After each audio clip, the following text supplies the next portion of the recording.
Welcome. I'm Kinetic Symphony. I hunt down and report on mysterious and weird true stories, from glitches to the paranormal. Case file number 118, written by Millennia Productions. 2 experiences to defy our sense of reality. I've been a reader of these glitch stories for a long time now, but never have actually wrote any of my own down. These are some of my short true glitch experiences that have happened in my life so far. First, I'll start with one that's been stuck with me since 2011. This might sound crazy, but since then, reality just hasn't felt the same for me. It's hard to explain, but I'll try to explain to the best of my ability. Before 2011, everything felt more real, like I could focus on things, and it really felt like real life, if that makes any sense. But then in the beginning of 2011, when I was 13, me, my dad, and brother went for an off-road bike ride through the woods near where I live. There was snow at the time, and everything seemed normal until like halfway through the bike ride. I suddenly felt like I was in a dream, as if things didn't feel real, and I couldn't focus on what was going on around me as much as I used to. I can't remember much else about the trip, but I know that feeling kept sticking with me, even weeks later, and it never went away. It bothered me so much I told my dad about it. Then to my surprise, he says he's had the same feeling since the start of that year. Since then, the feeling of being in a dream and feeling like things are not real has stuck with me to this very day. I'm now 23 and I've learned to live with it, and now it's just part of my reality. But I still remember that real feeling from before 2011. There's another strange thing about this. Again, this might sound crazy, but when I stare into mirrors, that real and more focused feeling from before 2011 comes back. But then I look away and it's gone, and this world I'm in doesn't feel like it's my reality. I saw another post about a thing like this, and one person described it as a waking feeling when looking into a mirror, and that's exactly what I feel. The second one is a more noticeable glitch that happened to me. When I was in my last years of school, maybe 2014, I was in class and suddenly all the lights in the room and from the sun just went out. It was only for less than a second, but it was noticeable because everything suddenly went pitch black. After this happened, I noticed everyone in the room and the teacher is now more quiet and making less noise. I have a weird feeling come over me, like things are not right or like reality changed. I didn't mention this to anyone, but as I'm thinking about it, the teacher said to the class something along the lines of, "Does anyone else feel like something isn't right?" This confirmed that the feeling I felt wasn't just me. This sudden darkness also happened to me other times too, like one day I was on my own in my house, and the same sudden pitch blackness and all light and sun going out happened for less than a second. I think in total this has happened to me 3 or 4 times in my life, but I can't really remember the rest. I would like to hear if anyone else has had a similar feeling from what I've had since 2011. And would like to know anyone else's thoughts on this. Feel free to ask any questions, and thanks. Case notes, file number 118. My first thought after reading this is of the feeling when you look into a mirror.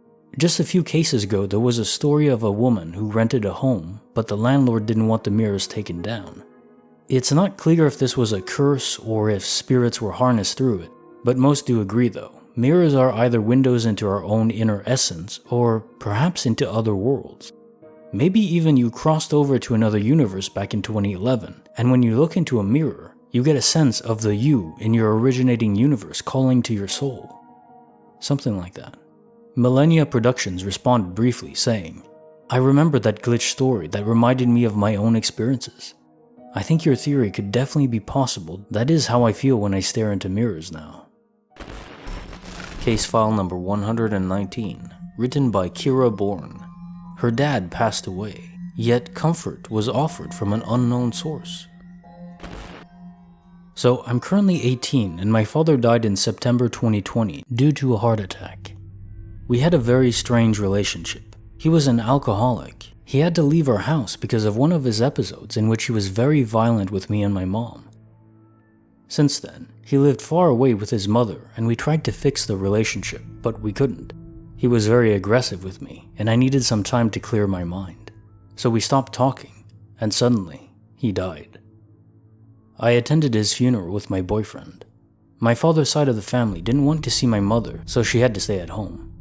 All that side of the family hated me and my mom for unknown reasons since I was born, so I was in a very hostile place, in a very depressive situation. Some of them even insulted me and said hurtful things to me at the freaking funeral of my dead father, who I loved despite everything. Due to the circumstances, I was hopeless, crying outside the church with my boyfriend by my side. Suddenly, a random woman appeared. She wasn't there before, and she wasn't part of my family. I didn't see her anywhere. And the conversation goes like this. "Are you the daughter of Thomas?" Not my real father's name, just an example. "Yes." I want to say this before anyone told you hurtful things and mess with your head. I mean, the normal situation in a funeral is that everybody tries to comfort everybody. So how did she know that people were being mean to me? "Your father loved you and he wanted to fix everything with you too. I was with him at every moment in his daily life, and he told me everything. He loved you so much." And it continued like that for a bit. But then my father's friends approached me and started to comfort me as they could. The woman disappeared and never showed again. He was incinerated and she didn't appear at the ceremony. They were friends, so she's supposed to know about the ceremony. Also, they talked about the ceremony, which was in 7 days after the funeral.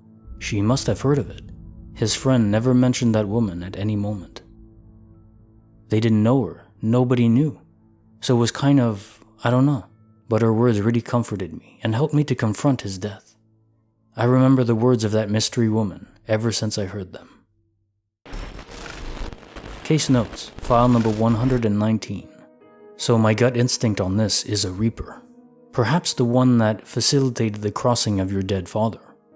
I don't know what the rules are exactly regarding how they're able to interact with those still alive, but it seems to be the most likely case. From my perspective, what we describe as reapers or angels could be server mods of the simulation. If a crossing into another universe isn't possible, every copy of yourself passed away in all universes, then you wake up in the real world, perhaps to go back in with a blank memory, sort of reincarnation. An exciting thought to be sure. Though a more mundane possibility is it's just a distant relative that forgot about the incineration ceremony, but still knew you and knew how much that side of the family hated you. Either way, I'm glad she was able to offer you comfort when you most needed it. If you enjoyed this video, give it a like, and feel free to watch more on my channel. I have a lot more content.